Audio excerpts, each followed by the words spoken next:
می‌آموزیم با آن همین گلیم باشد که تیمور رحیموف از این مرحله هم گذشته رود. خوب یاد دارند همدیگر رو. در بانکوک در مرحله رقابت‌های دستاوی به هم آمده بودند که بدکویک ظفر یافته بود.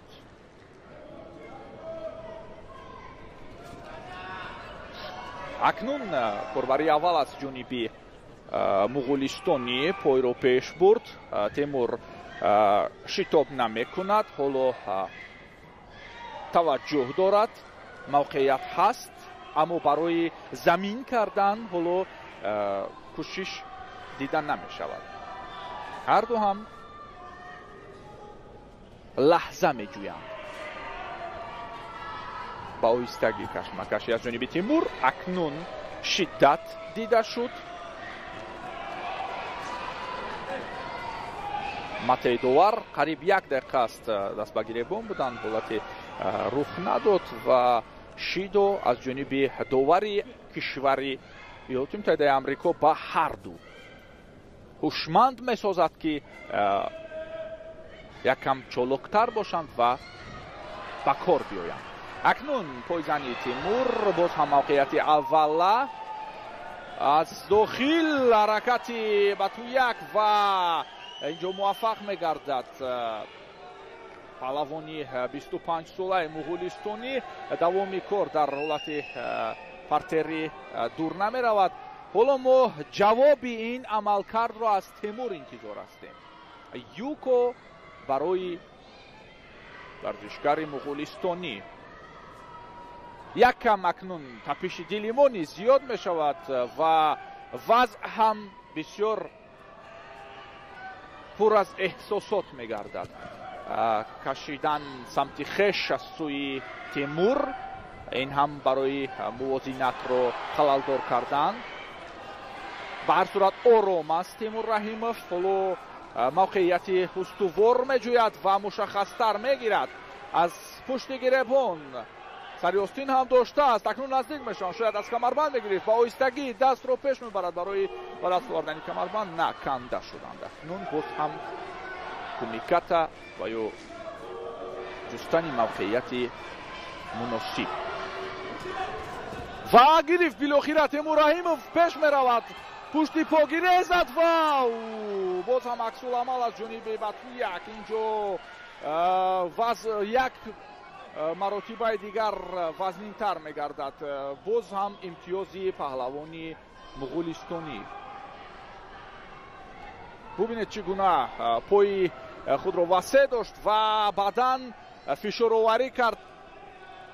تابیش داد و زمین زد رقیب را پهلوانی کشور مغولستان. حالا اکنون 1.5 دقیقه دیگر وقت است. باز هم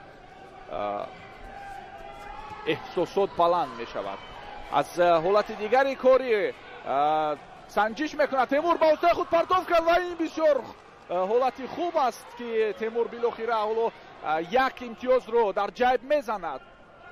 این طرز کاری تیمور رحیموف شایسته بود در رقابت‌های گذشته‌اش نیست و حالا برایش نتیجه میدهد این عملکرد.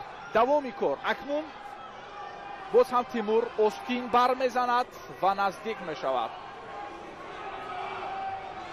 موقعیت میجوید. البته در تفکر نقشه مشخصی دارد و باز هم از کمربند میگیرد. اون خطاگی و یا اون حالتی که خطاگی نه اون حالتی که پیش دستی کرد و تو یک در نمون به هم اویی چند پیش این نوبت تیمور رحیموف نمیگذارد که چنین شود و 54 ثانیه دیگر از جا میخیزد مربی پهلوانی مغولستانی.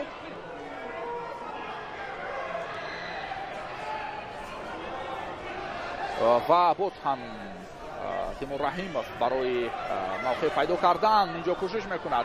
هر لحظه غنیمت است و میرود. آفرین. بسیار عالی. اینجا تیمور رحیموف هنرنمایی میکند و حالا بسیار هم امیدی زیاد در این پرتوف و در این عمل دیده میشود. قدم به قدم سونیا با سونیا تیمور رحیمов با کجا میرود دوستان عزیز؟ بعد این فینال مبارک میگوییم برای پهلوانی بسیار هم خوشنام و بسیار هم میدان زیب کشور. در نیم فینال اکنون او رو انتظار هستیم. خیلی وضعیتی بود که باور کنید احساسات زیاد بود. مبارک میگویم برای کل شما بیننده‌های عزیز و با تیمور رحیمов این مظفریت ارزشمند را اکنون جبران میشود وقتی که در مرحله همون رقابت‌های دستوی چمپیونات آسیا امسال بود که با تو یک ظفر یافته بود. اکنون بیاید یک بار دیگر لذت میبریم از همین حالتی که ما رو خیلی شادروز کرد.